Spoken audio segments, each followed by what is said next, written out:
म्हणजे CM24 live news पाहण्यासाठी like व सबस्क्राइब करून बेल आयकॉन दाबा। CM24 लाईव्ह न्यूज मध्ये आपलं स्वागत आहे। पाहूया आजच्या काही ठळक घडामोडी। पण त्याचबरोबर आजचा जो शंखनाद आहे तो शंखनाद आमच्या शूरवीर सैन्याचा शंखनाद आहे की ज्यांनी पाकिस्तानमधल्या अतिरेक्यांचा खात्मा केला। त्या आमच्या शूरवीर जवानांचा या ठिकाणी आम्ही जोरदार टाळ्यांनी त्यांचा गौरव करतो, त्यांच्यासमोर नतमस्तक होतो, त्यांचं अभिनंदन करतो। आणि त्याचबरोबर आम्ही मोदी साहेबांच्या आज कारकिर्दीला 11 वर्ष होत आहेत। मोदी साहेब सातत्याने देशाचे तिसऱ्यांदा आपले केंद्रातले पंतप्रधान झाले, पण आज 11 वर्ष पूर्ण होत असताना जोरदार टाळ्यांनी मोदी साहेबांचं अभिनंदन आपल्याला या ठिकाणी करायचं आहे। म्हणून शंखनाद आणि आगामी काळामध्ये देवा भाऊ आणि अमित भाईंना आम्हाला शाश्वत करायचं आहे की हा नांदेड मराठवाडा तर आम्ही महाराष्ट्रात पाहूच, पण नांदेड म्हणजे 100% भाजप आणि भाजप ही आमची भूमिका घेऊन आम्ही नांदेड जिल्ह्यामध्ये एक परिवर्तन जे आपण विधानसभेला सुरुवात केली ती आगामी काळात आम्ही निश्चित करणार आहोत। मित्रहो, ऑपरेशन सिंदूर एक फार मोठं धाडसाचं कृत्य होतं।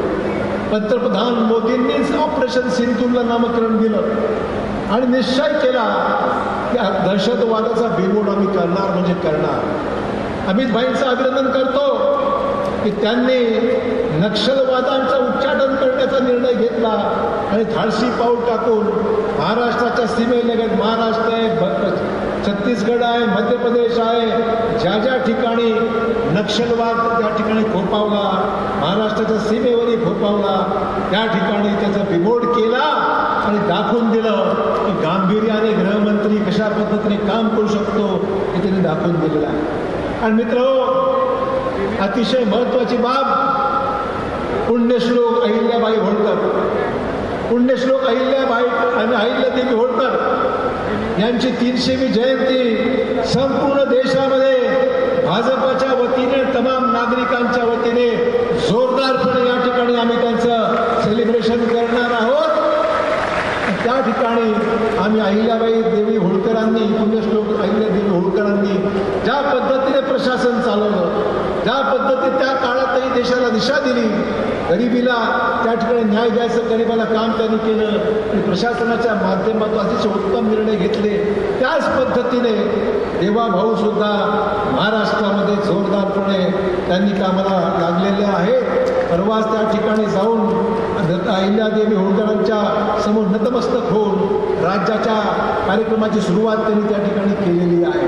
आणि आज एक महत्त्वाचा क्षण आहे। आज आमचे आदरणीय पोहरादेवीचे महाराज या ठिकाणी आलेले आहेत। मला अभिनंदन करायचंय आमच्या देवा भाऊंचं, अमित भाईंचं, मोदी साहेबांचं की आज महाराज फक्त दैविक शक्ती आमची आहेच, पण सेवालाल महाराजांचं काम जे आगामी काळामध्ये पूर्ण करत आहेत। आणि पहिले मुख्यमंत्री, राज्याचे दुसरे मुख्यमंत्री आमचे वसंतराव नाईक साहेब सुद्धा जे या ठिकाणी पूर्णाधिकारी पुतळा जो झालेला आहे तो नांदेड महानगरपालिकेने आम्ही सुरुवात केली आणि त्याचे उद्घाटन आज आम्ही अमित भाईंच्या हस्ते या ठिकाणी केलेलं आहे। त्यामुळे या सगळ्या विविध कामासाठी आज आपण जोरदारपणे काम करत आहोत। मराठवाड्याच्या गरजा फार मर्यादित आहेत। मी देवा भाऊंना विनंती करेन, आपण आगामी काळामध्ये मराठवाड्याच्या विकासात्मक दृष्टिकोन, विकसित देश, विकसित महाराष्ट्र आणि विकसित मराठवाडा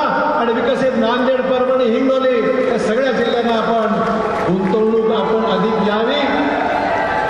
गुंतवणूक अधिक यावी, रोजगार मिळावा आणि लोकांना हाताला काम मिळावं, या आगामी 4 वर्षाचा संकल्प आपण आपल्या राष्ट्रातून उल्लेख करून अधिकाधिक गुंतवणूक कशी आपल्या भागात येईल त्या पद्धतीने त्याचा विचार आपण केला पाहिजे। अधिक वेळ मी घेणार नाही, भरपूर बोलण्यासारखं आहे। सिंचन आहे, शेती आहे, आरोग्य आहे, रेल्वेचा मोठा प्रश्न आहे।